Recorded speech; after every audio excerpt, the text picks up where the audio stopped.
নবীর সুন্নাত শুধু ব্যক্তি জীবনে না, খুব মনোযোগ দিয়ে শুনবেন, আমি কিন্তু আলোচনা কোন দিকে নিতেছি বুঝবেন। আল্লাহর নবীর সুন্নাত শুধু ব্যক্তি জীবনে না, আল্লাহর নবীর সুন্নাত সর্বক্ষেত্রে যারা পালন করে, আল্লাহর নবীর সুন্নাত যারা সর্বক্ষেত্রে পালন করে তারাই হলো খাঁটি নবীজির আশিক। এজন্য যারা ব্যক্তি জীবনে নিজেকে সুন্দরভাবে নবীর সুন্নাত দিয়ে যারা সাজায়, নবীর সুন্নাত দিয়ে যারা ব্যক্তি জীবন সাজায় তারাও দামি।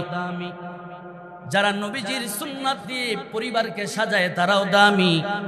যারা নবীজির সুন্নাত দিয়ে যারা সমাজকে সাজাইতে চায় তারাও দামি।